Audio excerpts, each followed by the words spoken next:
Hello అండి అందరికీ. ఇవాళ హైదరాబాద్ నడిబొడ్డులో చార్మినార్ వద్ద ఘోర అగ్ని ప్రమాదం జరిగింది. ఈ అగ్ని ప్రమాదంలో చాలామంది చిన్నపిల్లలు, అలాగే మహిళలు, అలాగే వృద్ధులు కూడా చనిపోయినట్టయితే సమాచారం అయితే వస్తూ ఉంది.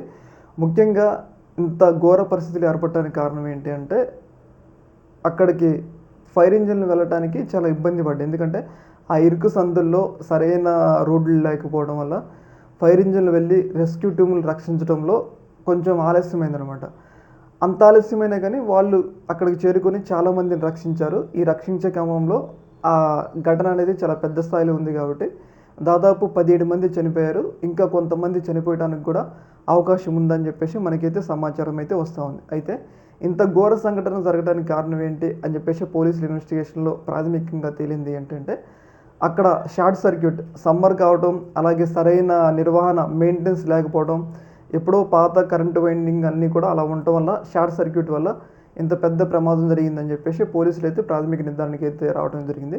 ఏదేమైనా కానీ ఈ మధ్యకాలంలో దాదాపు 17 మంది ఇలా అగ్ని ప్రమాదంలో మరణించడం అనేది మనం చాలా తక్కువ విన్నాం. కాకపోతే ఇది ఒక చాలా పెద్ద సంఘటన అని చెప్పేసి మనకైతే అర్థమవుతుంది అనమాట. చాలామంది చనిపోయిన వాళ్ళకి ఎక్స్‌గ్రేషియా ప్రకటించాలి అని చెప్పేసి అంటున్నారనమాట. చూడాలి మరి ప్రభుత్వం వాళ్ళకి ఎలాంటి హెల్ప్ చేస్తుంది అనేది. ఏదేమైనా కానీ హైదరాబాద్ నడిబొడ్డులో ఇంత ఘోర సంఘటన జరగడం అనేది చాలా దారుణమైన విషయం అనమాట. ఈ యొక్క అంశంలో మీ యొక్క అభిప్రాయాన్ని కింద కామెంట్ తెలియజేయండి. Okay, thank you.